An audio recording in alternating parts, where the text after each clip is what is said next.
іште жоқ.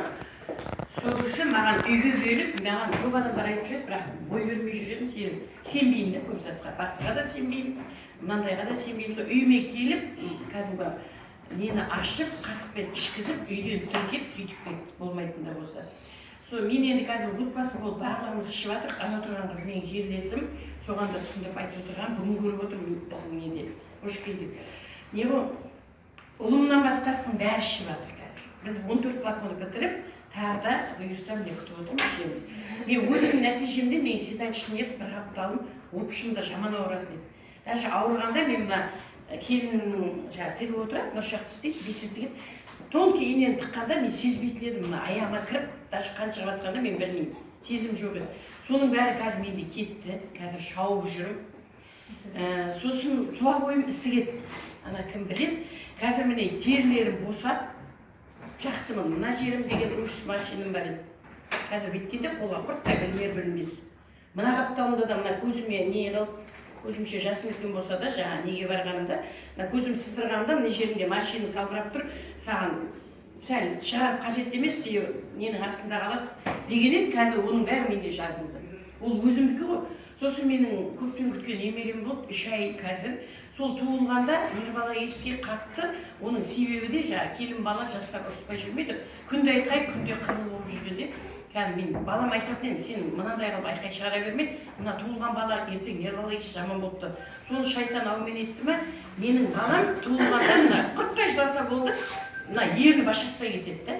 Ол сосын былай жатып тұрса, 2 аяғы бүйтіп дірілдеп судырып келеді. Мен қорқатын едім, бала берсең, дені сау болып берді дейді, мынау қалай болды, 3 жыл күткен деді.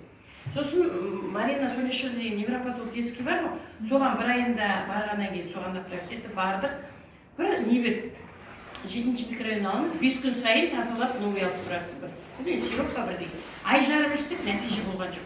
Сосын ешкімнен де сұраған жоқпын, осы ненің группаның ішінде мен естідім де сондай нелерге де болады деген. Сосын бір айда 1 капле, 2 айда 2 капле қылып, сөйтіп берем деп, бірінші күні бір анадан, бір мынадан пипеткіден шаян ложкаға араластырып, балама ішкіздім. 3 күннен кейін міне, төбеде бір алла бар, өтіп кетіп тұрған жоқ, баламдікі қойды. Қазір даже қатты жылатып қоям кейде де, келін енді жетіспей жатқанда, кухняда теме жылағанда көрейін десем, не аяғы, не еді қимыл, не қылмайды. Ондай бала бар ғой, мына мен детский больницада Красноускіде Түркменстанда істедім. Сонда біз Дагода балдардың несінде, мен несін істейтін едім де, санитарко. Сонда бізде сондай балдар көп болады. Бұл кезде білмеймін, ол нелермен емдейді. Бірақ қазір мынаның нәтижесі күшті екен. Болашақта енді естіген көрген болған болса, айтып жүрмін деген ғой. Сосын 5 жасар туған үлкен қызымның, әсемнің, Асткүл деген 5-ші класс оқитын қызы, менде жырым деген нені де көрді видео. Менің жием сөйтіп қоятын еді. Сөйтіп қойғаннан не тумасының, не басқаның үйіне қонаққа барсақ, с ночевке қала алмайды, ұялады. Менде дардай қыз ғой. Сол қызым менің 20 күн дегенде, 18 ба 20 күн дегенде төсекке сыйғанды оғарды. Қазір сыймейді. Қазір қонаққа қыдырып, кәдімгі өзі ашылып, даже ұят екенін білмейді, біреулерге айтады. Бұрынғыларға да, мен қазір бүйтпеймін, аға шешем маған бірдеңе берді деп жүреді. Нәтиже көп, енді айтып жатыр, уақыт шектеулі еді. Нәтиже көп. Сосын менің кіші қызым қазір 3 балалы болды, желкесінде баса ауыра береді. Доғдырға барғанда оны томография ма, 12 мыңға бір шақырды ма, білмеймін, тәп нейронда ма, өсеге түсті. Өсеге түскенде оған айтқан, су шықса 2-3 тамырын су шықса деген. Мынаны көрсетпесең, жаңағы болашақта басыңды ете алмай қаласың деген. Мама қаяққа барамын істейміз деп жүргенде, осы компанияға енді кірдік қой.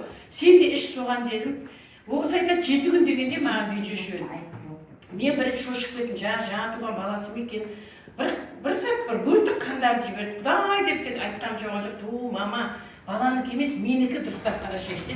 Оны күйеуі екен. Емізіп бүйтіп қапталып жатқанда, жаңағы жерін көріп қалып, видеоға салып бар. Енді ойлаған, мынадан біз зиян тауып жатырмыз. Сосын маған жіберді, мен сразу оған жібердім, ойсен, бір балада жібердім.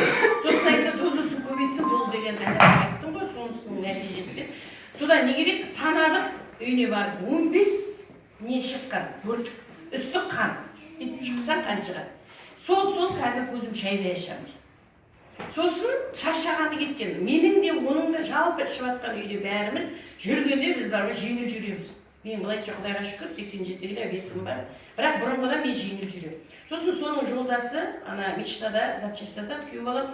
Соның бар ғой, өзінен өзі шашы түсіп, тоқырбасқа айналып еді. Енді ол деген 91 жылғы жігіт. Шапка киіп те көбіне көп жазда да. Қазір арқайын шапка киемей, шашы кәдімгі түскен жерден өсіп, менің де шашым неткен тоқтады. Ванна деген мүмкін емес, тесігі шаштан толып қалады деді. Қазір енді шашым түскен тоқтады. Бұрында репейный масло істейтін едім, бірақ одан ондай нәтиже көрмедім. Қазір бірақ шашым түспейді. Нәтиже көп, келінім де передырада бой аяғынан бір жағы салбырақ қалып еді. 1300 теңгенің обезболивающий күнде үйдің қасында аптектен біреуін алып, нанышына шыдатпағанда беретін еді. О да 5 күннің ішінде аттай жоқ. Мен